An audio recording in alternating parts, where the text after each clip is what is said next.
Hello everyone, आप सबका फिर से स्वागत करते हैं एक नए टॉपिक के साथ। आज का आपका टॉपिक क्या होगा? What is constipation.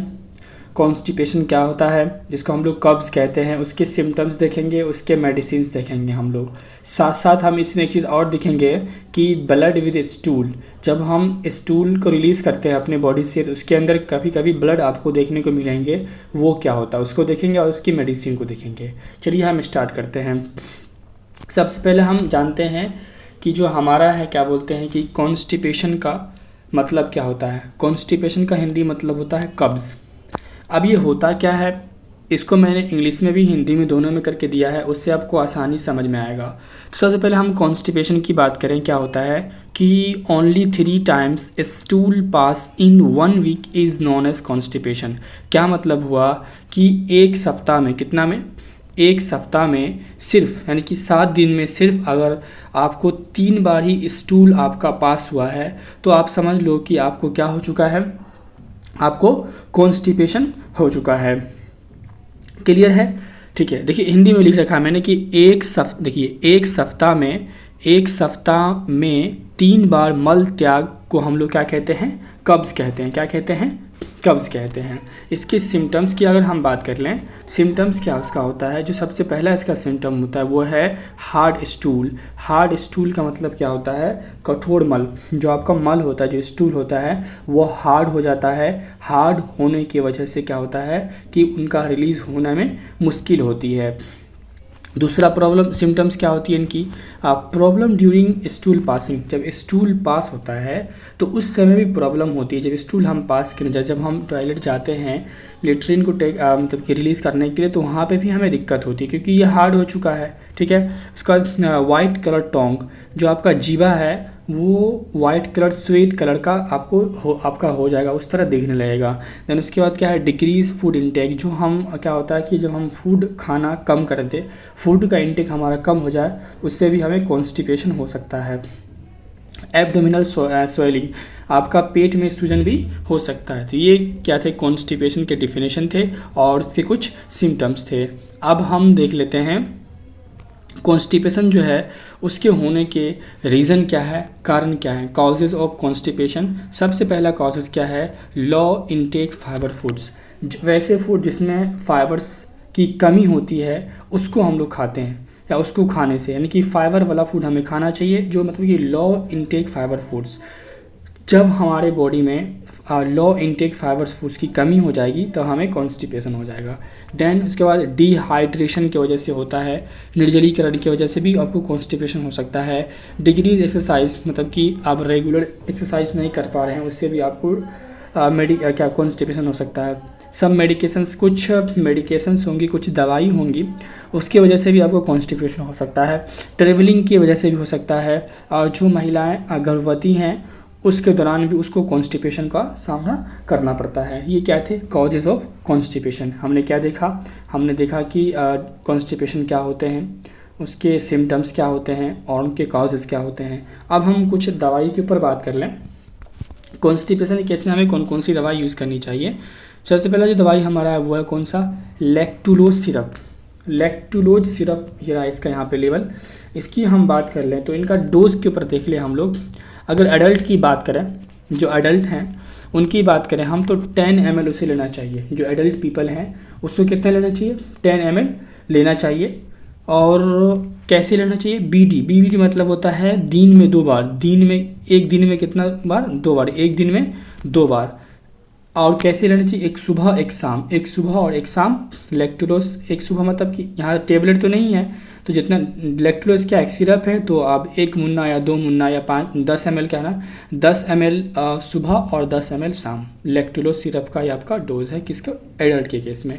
चाइल्ड के केस की बात करें हम, जैसे 1 से 10 साल का बच्चा है तो हम 5 ml उसको देंगे, उसको भी सुबह शाम देंगे। और एक यहाँ पे क्या होता है कि इसको लैक्टुलोज सिरप को हम लोग डायबिटिक पेशेंट में नहीं दे सकते, क्योंकि लैक्टुलोज सिरप में क्या होता है, लैक्टुलोज क्या है, एक शुगर है ना। तो लैक्टुलोज शुगर को हम लोग डायबिटिक पेशेंट में नहीं दे सकते, लैक्टुलोज सिरप को। ठीक है। नेक्स्ट देख लो, नेक्स्ट कौन सा हमारा है, स्मूथ सिरप। स्मूथ सिरप की बात कर लें हम, इनकी डोज देख लें, ये आपका स्मूथ सिरप। इनका डोज की हम बात कर लें तो एडल्ट में क्या है कि वही 10 ml सुबह शाम लेना है, एक दिन में 2 बार लेना है। चाइल्ड डोज की बात करें तो अगर 1.5 साल से 10 साल का बच्चा है ना, तो उसे 5 ml देंगे, वही दिन में 2 बार सुबह शाम करके। नॉट यूज इन प्रेगनेंसी, कोई महिलाएं गर्भवती हैं वो उनको अगर कॉन्स्टिपेशन है तो उसमें हम इसको स्मूथ सिरप नहीं दे सकते। अब हम देख लेते हैं हमारा अगला टॉपिक कौन सा है, ब्लड इन द स्टूल, मल में खून। जो हम मल रिलीज़ करते हैं उसमें खून आता है, तो वो क्या रीज़न है, उनके सिम्टम्स क्या है, उनके ट्रीटमेंट क्या है, वो देखते हैं हम लोग। चलिए स्टार्ट करते हैं। सबसे पहले हम थोड़ा सा इंट्रोडक्शन देख लेते हैं, ये क्या होता है आपका स्टूल, उसमें ब्लड क्या है वो देख लेते हैं हम लोग। देखिए, पासिंग डार्क रेड और black stool in is a medical condition. जब आप रिलीज़ करते हैं स्टूल को, अगर वो डार्क हो या रेड ब्लैक हो, डार्क रेड हो या ब्लैक स्टूल हो, तो एक मेडिकल कंडीशन है, ठीक है, उसमें ट्रीटमेंट की ज़रूरत है। इन मेडिकल टर्मिनोलॉजीज़, मेडिकल टर्मिनोलॉजी से देखा जाए, मेडिकल ने इनको क्या नाम दिया है, उसको मेडिकल ने कहा है कि इसको हम लोग कहते हैं, इस कंडीशन को मिलीना। क्या कहते हैं हम लोग, मिलीना कहते हैं। किसको, जब आपके स्टूल के अंदर आपका स्टूल डार्क रेड दिखे या ब्लैक टाइप से दिखे, तो उसको हम लोग मिलीना कंडीशन कहते हैं। Stool bleeding is not a disease, जो स्टूल के साथ अगर ब्लीड आ रहे हैं, ठीक है, वो कोई डिजीज़ नहीं है, लेकिन एक सीवियर सिम्टम्स है हमारे इंटरनल डिजीज़ का, ठीक है, क्लियर है। अब हम थोड़े से सिम्टम्स देख लेते हैं इनके सिम्टम्स क्या हैं। तो सिम्टम्स क्या है, आपका एब्डोमेन पेन, ठीक है, जो आपका एब्डोमेन पेन है ना, ये इनके सिम्टम्स है भाई, इनके क्या बोलते हैं कि स्टूल विद ब्लड। जब स्टूल के साथ ब्लड आता है तो वो उसमें आपको एब्डोमेन में पंप जो है, एब्डोमेन आपका पंप करना शुरू हो जाएगा, येलो कलर हो जाएंगे, ठीक है। इसके बाद रेस्पिरेशन प्रॉब्लम हो सकता है, हाइपोटेंशन हो सकता है, एंड टेकीकार्डिया हो सकता है, ठीक है। ये क्या थे, इनके सिम्टम्स थे स्टूल विद ब्लड के, ठीक है। अब हम इसके थोड़ा कॉजेज़ के ऊपर ध्यान दे दें। जो कॉजेज़ क्या हैं इनके, हमें किस किस रीज़न से ये होता है, हमें हमारे स्टूल से ब्लड आता है। तो एब नॉर्मल ब्लड वेजल्स, जब कोई ब्लड वेजल्स एब नॉर्मल हो जाते हैं, डैमेज हो जाते हैं, तो वहाँ से ब्लड आता है जिससे कि स्टूल के साथ वो बाहर निकलता है। होल इन ईसोफेगस में होल होने की वजह से, ईसोफेगस में छेद होने की वजह से। स्टोमक अल्सर, आपके स्टोमक में अल्सर हो जाने की, पेप्टिक अल्सर की बात कर रहे हैं, उसके होने से।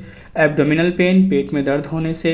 इंटेस्टाइनल कैंसर, इंटेस्टाइन में आंतरी में कैंसर होने से। और इंटेस्टाइनल वार्म, आंत के आंतरी में कीड़ा होने के कारण आपको आपके स्टूल से ब्लड आ सकता है। ज़रा हम मेडिसिन के ऊपर बात कर लें। यहाँ पे सबसे पहला मेडिसिन कौन सा हमारा है, रिनिटिडीन टैबलेट इंजेक्शन। यहाँ पे आपने एसिलोक का नाम सुना होगा, उसको ही हम लोग कहते हैं रिनिटिडीन। यहाँ पे हम लोग टैबलेट के ऊपर भी बात कर लेंगे और इंजेक्शन के ऊपर भी बात करेंगे। तो टैबलेट की डोज देख लें हम लोग तो 150 mg का होता है, जिसको हम लोग एसिलोक के नाम से जानते हैं। एसिलोक बहुत ही क्या बोलते हैं, पॉपुलर ब्रांड है जो कि मार्केट में बहुत चल रहा है भारत में। टैबलेट डोज की बात करें तो 150 mg की होती है और इन्हें हमें 2 टाइम दिन में लेना होता है।